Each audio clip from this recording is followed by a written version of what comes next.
ವೈದ್ಯಕೀಯ ಶಿಕ್ಷಣ ಪ್ರವೇಶಕ್ಕೆ ನಾಳೆ ರಾಷ್ಟ್ರಾದ್ಯಂತ ನೀಟ್ ಮರುಪರೀಕ್ಷೆ ನಡೆಯಲಿದ್ದು, ಕರ್ನಾಟಕದಲ್ಲೂ ಬಿಗಿ ಭದ್ರತೆಯಲ್ಲಿ ಪರೀಕ್ಷೆ ನಡೆಸಲು ರಾಷ್ಟ್ರೀಯ ಪರೀಕ್ಷಾ ಸಂಸ್ಥೆ ಎನ್ಟಿಎ ಕಟ್ಟುನಿಟ್ಟಿನ ಮಾರ್ಗಸೂಚಿಗಳನ್ನು ಬಿಡುಗಡೆ ಮಾಡಿದೆ. ದೇಶದಾದ್ಯಂತ ಈಗಾಗಲೇ 16 ಲಕ್ಷಕ್ಕೂ ಅಧಿಕ ಅಭ್ಯರ್ಥಿಗಳು ಹಾಲ್ ಟಿಕೆಟ್ ಡೌನ್ಲೋಡ್ ಮಾಡಿಕೊಂಡಿದ್ದಾರೆ.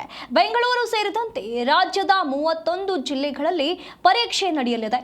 ನಾಳೆ ಮಧ್ಯಾಹ್ನ 2 ಗಂಟೆಯಿಂದ ಸಂಜೆ 5:15ರವರೆಗೆ ಪರೀಕ್ಷೆ ನಡೆಯಲಿದ್ದು, ಈ ಬಾರಿ ಪರೀಕ್ಷೆಯ ಅವಧಿಯನ್ನ 15 ನಿಮಿಷಗಳ ಕಾಲ ವಿಸ್ತರಿಸಲಾಗಿದೆ.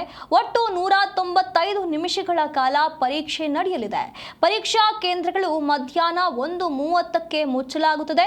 ವಿದ್ಯಾರ್ಥಿಗಳೇ ಗಮನಿಸಿ, ಒಂದು ವೇಳೆ ನಿಗದಿಪಡಿಸಿದ ಸಮಯಕ್ಕೆ ತಡವಾಗಿ ಬರುವ ಅಭ್ಯರ್ಥಿಗಳಿಗೆ ಯಾವುದೇ ಕಾರಣಕ್ಕೂ ಪ್ರವೇಶ ಇರೋದಿಲ್ಲ ಎಂದು ಎನ್ಟಿಎ ಸ್ಪಷ್ಟಪಡಿಸಿದೆ.